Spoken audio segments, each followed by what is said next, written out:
Hey everyone, Joe Menza here, and I want to show you this neat thing I found. I was at Walmart, and I was in their art aisle, and they have a lot of good stuff, honestly, especially for beginners and at a good price.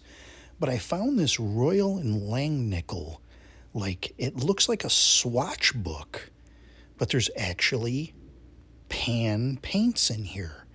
And you can swing arm this thing out, perfect for traveling. It's got a little mixing tray, and then it's got 4 pages of these swatches with a variety of colors. Now there's a little numerical thing on here. I had to go look these colors up, exactly what they were, because they didn't really tell you. I mean, you could tell by looking at the colors what they might be. Now they give you this little wet brush here, which I don't really use a small brush like this, but I'll probably just use the fan brush here just because it's easier to swipe out. But, you know, these are longer pans. You could use the Hake. You could use a larger brush. But I'm going to use the fan brush just because sometimes with these pans you have to scrub them a little bit to get the paint out. And there's a little pad on top. It's Velcroed in. It's like a little sponge. You can rinse that out in the sink, and you can dab off your brush there. So if you were using the water brush and this little setup, you just need your paper. Now here's all the colors, by the way. I kind of swatched them out kind of sloppily, but I wanted to see what they looked like. And also while I was there, I happened on this Bee paper. Now I think Bee paper is also made by one of the conglomerate of companies of Royal Langnickel, however you pronounce it. And this Bee paper, you get a big pad of 50 sheets, 9 by 12. So I thought, you know, somebody's starting out. They could buy this swatch book, $10, and they buy this pad of paper, which is around $10, and then maybe there's some brushes there you can grab. You know, so for a low cost, you get this little portable setup. Now I'm putting a little bit of white in the background. I always do that with less expensive paper. A lot of times I'll just put a little bit of the China white there, and just to kind of get that to absorb first into the paper. I don't know if it does anything. It seems to kind of help a little bit. So this is a yellow ochre, and then there's almost like a bright yellow cad type yellow looking, Hansa yellow, whatever you want to call it. So I'm just going to make a little glow in the sky here. You can see these colors are pretty bright. I mean, it says they're like concentrated. Now, I will tell you, after I did this, I went and I looked up, or after I got this swatch book, I went and looked this up online. And there are other swatch books out there that I'm going to get that have double the amount of colors that this one has. My only thing is I'm thinking how I can refill these swatches. They're very flat. They're not deep like a pan set would be, where you can like take a tube and fill them up. You'd almost have to put a little bit down, take a palette knife, and then kind of like ice it onto the square. But you can see how these are here. I mean, there's, you know, probably as much paint as would be in a small pan. Now here's their blue. This is not ultramarine, by the way, and neither was the other one that I put down. This is my first time going at these, other than making that swatch page, which I actually did after the video, because I just jumped in. I like to jump in with both feet. So I'm just putting some blues. If there was a sky, a little bit of yellow back there. Just clean that up a little bit. Just using an inexpensive fan brush. Now you can see there's almost like it's like a phthalo. It's like a very bright, like blue. I'm not really a fan of that color. I kind of wash that out a little bit. Now I have a towel sitting next to me because I am at home. Obviously, I have a towel and I have a jar of water, so I don't really have to rely on the water brush or you know, the water pen, the sponge on top, I should say. Here's a little bit of their purple. I did a couple of paintings with this thing, and I found, you know, because these are not my normal colors, so it doesn't look like my usual painting, which I try to stick with more natural earth tones, because there's the purple. One page of this swatch book has purple on it, so there's a little more purple and a little more unusual blue here. But you know something? It's not bad every now and again to pick up a little kit with different palette colors in there and try painting with it and see maybe there's one you'll find that deserves a home on your palette. Now this Bee paper, this is not cotton. I don't believe.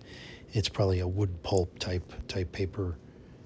But you know what? It's not bad. I mean, again, for a beginner to see if you're going to have some fun with this, to have a little portability. And you could buy the Royal Langnickel. That's what they sell at least my Walmart. They have the tube sets. You can buy those, but I find that those colors are not the tube colors that I use. So you might have to do a little more mixing with those. But this is much neater. I mean, there's no tubes involved. And again, you can buy something like this and see if, hey, will I enjoy watercolor painting? Will I find it relaxing, or, something that's, helps with anxiety or whatever? And I think it's just a very nice portable, you could throw it in a bag, you could throw it on your bike, take and go sit out, by a tree or something, do a little painting. You can get a sketchbook instead of this larger Bee book. They do have those at Walmart too. I am just surprised at the stuff that they do have at Walmart. I mean, that aisle that they have really is almost just about anything you can need to get started. Acrylic, they have oil sets. All the paints, again, are Royal Langnickel, but there's I forget it says level 3 or something for the acrylics. So you can definitely go, crazy down that aisle. I mean, they even have varnish sprays, and they have masking fluid, and I mean, it's like a miniature art store, that aisle. It's not the top brand stuff. It's not the highest costing product.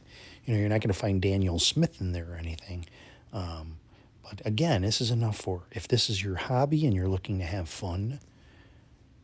And you can see here I'm trying to create some grass and things, and I'm grabbing colors that look like green, and it's that sort of, bright, super obvious green. And you might like that. I do know some artists out there that use very, very bright colors that are not natural looking. Somehow they make it work, but I can't seem to. And you see there's a nice array of colors here. I mean, you have purple and the blue and the yellow in the sky, and then these greens. So somebody might look at this and go, hey, I think the colors look pretty nice. I have a problem with that branching out to these sort of, colors that are not really found in nature. Like, I look at it when I'm done, I'm like, oh, I don't know if I like it. But that doesn't mean it's wrong. It's funny, I was thinking about this.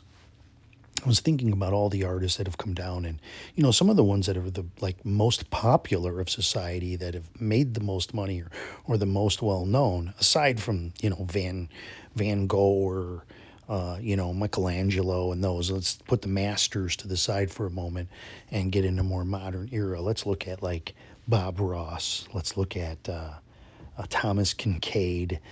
Bob Ross is probably one of the most recognizable artists currently throughout the world. If you showed someone a picture of him, they'd say, oh, I know who that is.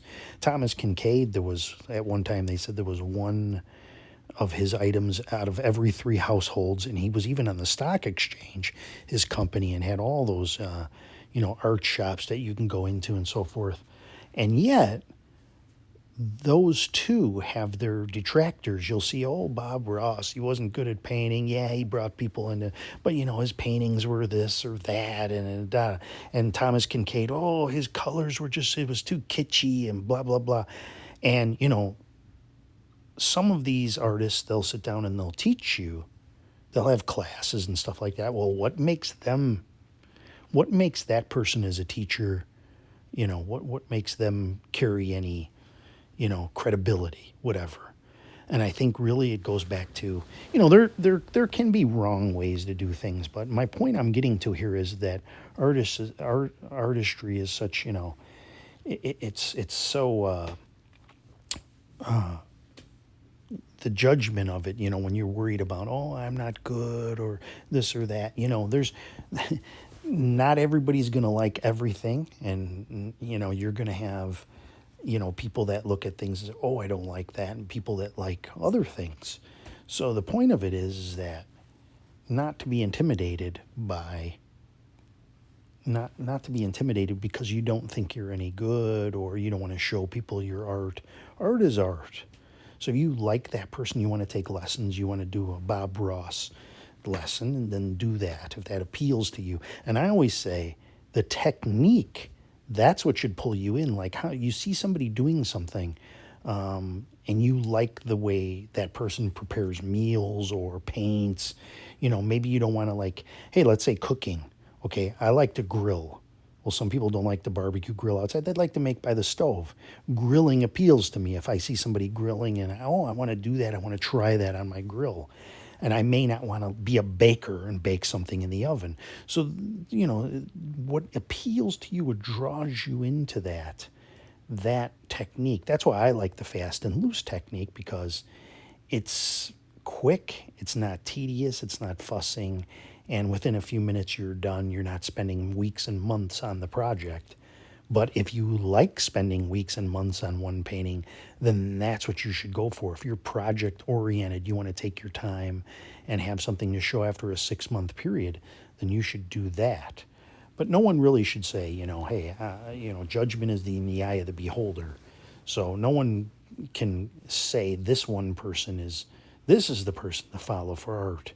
That's what I like about it. There's not one right person, And with abstract, you have people throwing stuff against a canvas and whatnot, or drizzling stuff. And hey, it's a combination of colors or, things that catch your eye. So that's the thing about art is, again, it's very subjective is the word I was looking for.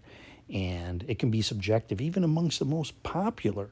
You can go back even and say, oh, Van Gogh, you think he sold one painting throughout his lifetime, which was a short lifetime. And now he's just really recognized for his personality and, for really what he was going for in his paintings and the color combinations and things like that. So he was maybe ahead of his time, or maybe it just took people time to warm up to, what he was actually trying to achieve. I don't know if he himself, I don't, if you read his letters to his brother, I don't think he was really super happy with his own work. He had said he failed on the Starry Night, which I was like, oh, wow, that's pretty amazing. Here, I'm putting my little mat on here. You can see these different colors. It's a little darker looking on this camera, but you can see I created a little bit of a creek or river or something. Tried to do a little pine tree. I'm out of my element using a new thing like this and different paper, but I just wanted to show you guys what can be done here. But yeah, so, we were our own harshest critics. Someone in our group recently posted a painting and they said, I'm really unhappy with this and I would have did this and this. And you know what they did? They posted it anyway. And I really respected that. I said, that's really, I don't know if brave is the word, but we're all wired to not want to have face rejection. And I think it was very, very brave on that person's part to say, hey, I'm going to post something I really don't like. And you know what? People posted and they said, hey, I do like this. So you see, you may not like it. You may be unhappy with it because you're the one that made it. But put your painting to the side for a couple days. Pull it out of the file and look at it with fresh eyes. You might find that you do like it. Well, thanks for watching, everybody. We'll see you next time.